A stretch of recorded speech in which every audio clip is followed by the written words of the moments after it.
ان کو حاصل، اور ان کو کبھی اپنے مذہب کا دفاع میسر نہیں مگر جھوٹ کے ذریعے سے۔ تو میں اللہ یاری یہاں پہ زندہ ہوں، میرے ویب سائٹس ہیں، میرا فون نمبر ہے، میرے ای میلز ہیں، کوئی میرے سے مناظرہ کرنا چاہتا ہے وہ مجھ سے کانٹیکٹ کر سکتا ہے۔ میں خود چیلنج دے چکا ہوں جماعت عمریہ کے تمام علماء کو کہ آؤ میرے سے مناظرہ کرو۔ تو ان لوگوں کو اتنی شرم نہیں ہے، بے شرموں کو، ان جماعت عمریہ، ان عائشہ اور ابو بکر عمر کے بیٹوں کو، کہ اپنے اسلاف کی طرح سوائے ان کے جھوٹ، فریب، مکر، قید کے علاوہ ان کو کچھ آتا ہی نہیں، شرم بھی نہیں ہے، ان کو حیا بھی نہیں ہے۔ اگر میں مناظرہ کرنا چاہوں تو میں تو زندہ ہوں،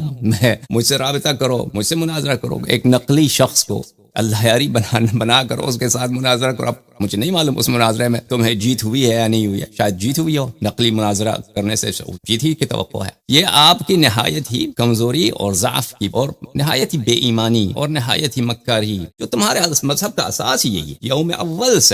اول سے ابو بکر کی خلافت سے لے کر آج تک تم قید، مکر اور جھوٹ اور کفر کے علاوہ تمہارے مذہب میں کچھ ہے ہی نہیں، اور اگر تم کو ہمارے اس بات پہ شک ہے تو کبھی آ کے سامنے آپ ہم سے مناظرہ کرو۔ بہرحال اسی وقت علی الاحسن صاحب نے مجھے ای میل بھیجا، اسی دن جب یہ کلپ نکل آیا کہ یہ کیا، مجھے تو نہیں لگتا کہ یہ آپ ہے، کیا آپ ہیں؟ تو میں نے اسے کہہ دیا کہ میں نہیں ہوں، یہ مکار لوگ ہیں، یہ جھوٹے لوگ، ان کو بھی پتا ہے کہ یہ شخص جو اس کلپ میں ہے وہ میں نہیں ہوں، لیکن یہ اپنی ویورز بڑھانے کے لیے، کچھ سادہ عمریوں کو دلاسا دینے کے لیے کہ چلے ہمیں توحید میں فتح ہوئی ہے کیوں پر،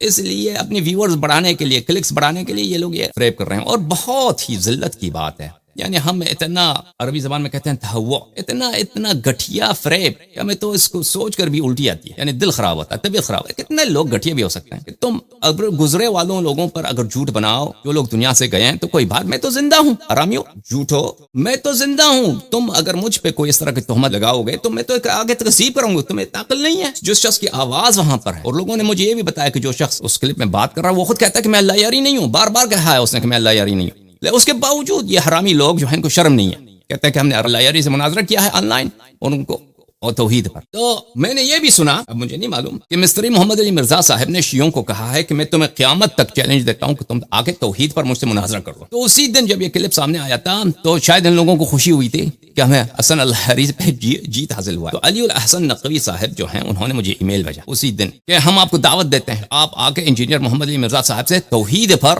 مناظرہ کیجیے، صرف قرآن سے اور بخاری اور مسلم سے، اور جو صحیح احادیث ہیں۔ میں تو کلپس نہیں دیکھتا محمد علی مرزا صاحب کی، محمد علی مرزا صاحب نے شاید اپنے کلپس میں، جیسے مجھے برادران نے کہا ہے کہ انہوں نے چیلنج دیا ہے شیعوں کو، قیامت تک تمہیں چیلنج ہے کہ توحید پہ اکرم سے مناظرہ کرو۔ ان کو یہ بھی توحید کا بھی نہیں پتا، ان کو دیکھیں جماعت عمریہ چاہے اہل حدیث ہوں، چاہے اشاعرہ ہوں، چاہے ماتریدی، یہ بدترین شرک میں مبتلا ہیں، شرک کے